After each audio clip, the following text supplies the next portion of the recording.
Budget 2024 आ गया है और बिहार की बल्ले बल्ले है। बिहार को 58,000 करोड़ रुपए से ज्यादा का इंफ्रास्ट्रक्चर प्रोजेक्ट के लिए फंड मिला है, लेकिन इसके बावजूद नीतीश कुमार सुस्त क्यों दिख रहे हैं? नीतीश कुमार में वो ओज नहीं दिख रहा है और वजह क्या है? और आज इसका एक प्रूफ है। पहले आप ये क्लिप सुनिए, इस क्लिप में क्या दे रखा है।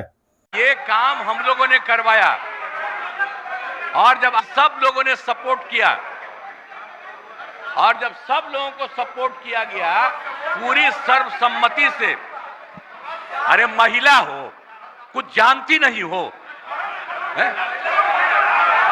महिला को अरे बोल रही है, कहां से आते? इन लोगों के साथ जो है ये लोग कोई महिला को आगे बढ़ाया था।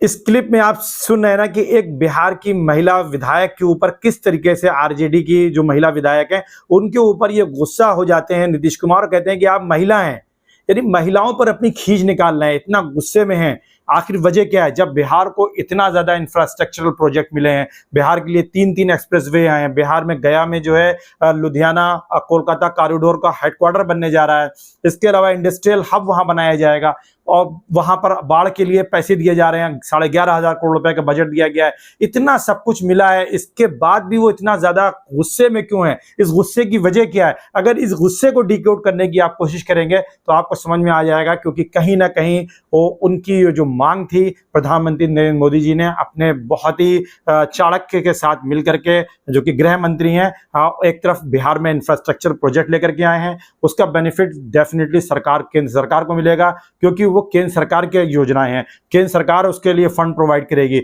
और आने वाले विधानसभा चुनावों में उसका बेनिफिट, मैक्सिमम बेनिफिट बीजेपी को मिलने जा रहा है। और जो मांग थी नीतीश कुमार की कि विशेष राज्य का दर्जा दिया जाना चाहिए, वो विशेष राज्य के दर्जे की मांग का बेनिफिट नीतीश कुमार को मिलता, वो नहीं दिया गया है। तो to kill 2 birds with 1 stone, यानी एक ही तीर से 2 शिकार हो गए। बिहार के विकास के लिए फंड भी दिया गया है और जो नीतीश कुमार का समर्थन है कहीं ना कहीं उनका मुंह बंद किया गया है, लेकिन उसके साथ ही साथ नीतीश कुमार को उसका राजनीतिक लाभ लेने के लिए कोई स्कोप भी नहीं छोड़ा गया है। और यही उनकी झुंझलाहट की सबसे बड़ी वजह हो सकती है, जिसके चलते उन्होंने ये इतनी बड़ी झुंझलाहट दिखाई है।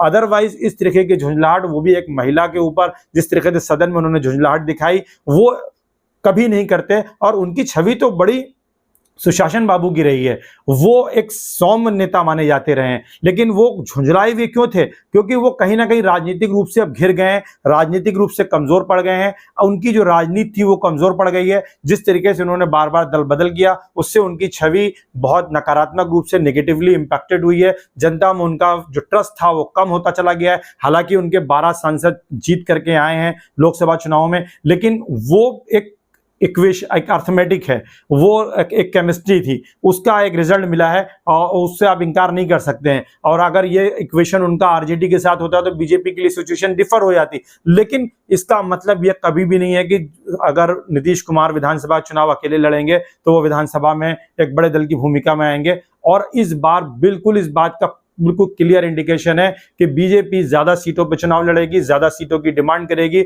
और ज्यादा सीटों अगर बीजेपी की जीत करके आएगी तो मुख्यमंत्री भी बिहार में जो होगा वो भारतीय जनता पार्टी से ही होगा। अगर भारतीय जनता पार्टी विधानसभा चुनाव में और जेडीयू जो है साथ में मिलकर के चुनाव लड़ते हैं तो ऐसी सिचुएशन में नीतीश बाबू का रिटायरमेंट हो जाएगा और वो राजनीतिक संन्यास की तरफ आगे बढ़ जाएंगे। उनकी आयु भी हो चुकी है और ये चीज आप उनकी खींच में देख सकते हैं, समझ सकते हैं। कैसा लगा ये हमारा एनालिसिस? आप कमेंट करके हमें जरूर बताइएगा। Thank you so much.